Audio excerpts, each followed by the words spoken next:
Hey everybody, welcome back to Tech Odyssey. So I wanted to go ahead and make this video because I myself had some concerns about switching over to the new Pixel phone because I was using an iPhone and I had the Apple Watch, and I didn't want to lose the ability to use a smartwatch by switching over to Android. Well, there are not a whole lot of good Android watches to begin with, so it kind of narrowed it down, and I was really interested in this one here, which is the Galaxy Gear S3 Frontier. So I had the original Gear S1 a long time ago. I liked it. It was kind of clunky and slow, but it was the best that Android had to offer. Here we have the S3 Frontier a couple years and generations later, and I'm happy to say that I really enjoy it, and it works perfectly fine with my Pixel 3a XL or even the Pixel 3a. So I'm using Android Q Beta 4, and this was very important to me, not just switching over to Pixel, because I know there's Android watches that'll work with the Pixel, but this was more important to me because I think that the Gear S3 and the S3 Frontier are the most robust watch system that you can get on Android, at least at this point in time, for a decent dollar value. Actually, I got this one on clearance for like $109 a couple weeks ago, but you can get it for about $200 now, and it's got everything. You can find your watch, you can find your phone, you have your app notifications, you can draw on the screen to send text messages, you can put your palm on the screen just like that to turn it off. There's so much that you can do with this watch, and you can do it all with the Pixel. It doesn't have to be done with a Galaxy phone. So here we go. This is the Android Wear app, and this is what you use to control things from the display to notifications to widgets, advanced settings, so you can set up your home key, wake gestures, all sorts of cool stuff. You can download more watch faces or even apps. And like right here, this is really cool. You can go in there, you can adjust the display brightness on your watch straight from the Android Wear app, or the Samsung Wear app, sorry. And you can individualize the notifications for what shows up on your watch and all that cool stuff. Overall, I've been really happy with the functionality and how it works. Now, this is cool here with the Find My Watch. You can use Find My Phone from the watch, but not just ping them like I'm showing here in this video.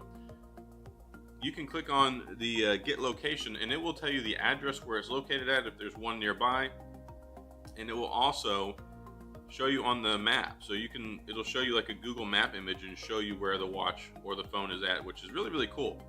And I believe that works if you break Bluetooth connectivity between the two devices, it'll mark the last location where it was seen at. So you don't have to have cellular connectivity. It's not going to be able to track it if it gets lost, but it will do the last known location. So that's good enough, I think.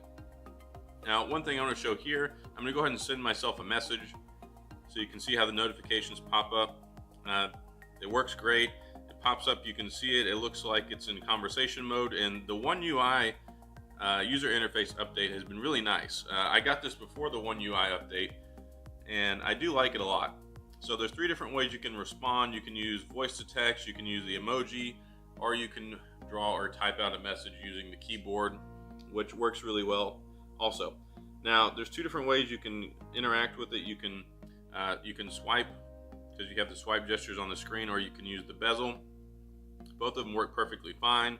So if you want to start typing or drawing, this is just like on the Apple Watch. It would work better if I were left-handed, but I'm not.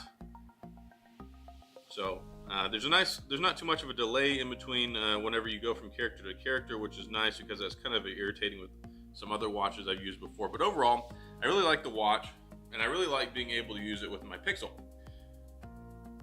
Not just because of the notifications and all this cool stuff, but you can even use some of the built-in app functionality that's on the watch itself that's designed for Samsung.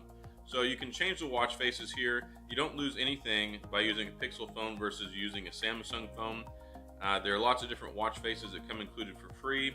You can use the Samsung Wear app, and you can buy more through the store, the Samsung store. You can even buy them straight from your watch. And then there's some customizable features here. Like this one allows you to change colors of this watch face.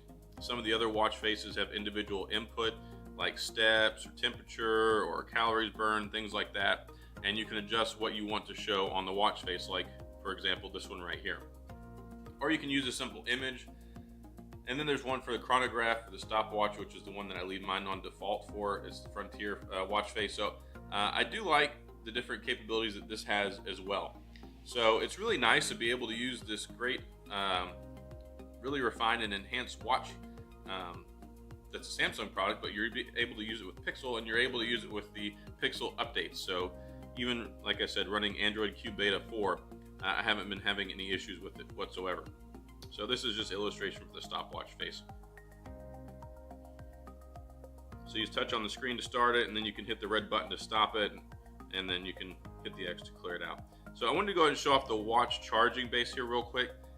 It's not something that a lot of people really may care about, I don't know, but I've used a lot of different smartwatches, and some of them can be a pain in the rear end to charge. This one, it's got a magnetic docking cradle, and you can't turn it all the way upside down. But it works really well. It has a micro USB cable that plugs into the back of it. I just leave it on my nightstand at night, and it works out really, really well. So no problems there with charging. And then the battery life on this is also really good. I'm getting up to 2 days of battery life with it. So that's really nice, especially when you use like some of the sleep features and all that cool stuff, so you can track your sleep on the watch. I haven't really done that, but if you want to, you can sleep with the watch overnight and just charge it the next night if you want to try out the sleep tracking. Now, another nice feature you see there is this is the heart rate sensor. So you can use that in conjunction with the Samsung Health app that's built into the watch. And I'm going to go ahead and show you that, how you can use to check your heart rate and all that good stuff. But it's really nice. Plenty of notches on the watch band. You can cinch it down for pretty much any size wrist or expand it. And it's very comfortable. I like it a lot. So here we go. Bottom button, get to the menu, go to the Samsung Health app. And then once you're in there, you can see all your health information, how many steps, how many flights of stairs, how many calories, all that good stuff. Tracks your workout, the sleep tracker. And then it has other things like your water intake and your caffeine intake and all that, but you have to put those in manually, so I don't really mess with that. Now, the way the heart rate feature works, it's going to show a little graphic on here, and it looks kind of like an EKG, similar to what the Apple Watch produces. It's not an EKG, it's just a graphic representation of your actual heart rate, and then it'll do a quick check and tell you what your beats per minute are. This is nice. You can check it on the spot. It'll check it throughout the day, and then also it'll show you for the week, so you can see the trending on your lows and your highs for the day. If you're heart or health conscious, you have that option as well, which is really nice. Anyway, so that's pretty much all I've got for this video on the Gear S3 Frontier. Same thing with the Gear S3. They both work the same way interchangeably, and it's nice being able to have all this robust feature set inside the watch and able to use it with the Pixel and not just on the Galaxy phone. So super cool, a great choice, and I've very much been enjoying using mine. So that's all I've got. If you have any questions or comments, please leave them down in the comment section. I'll get back with you.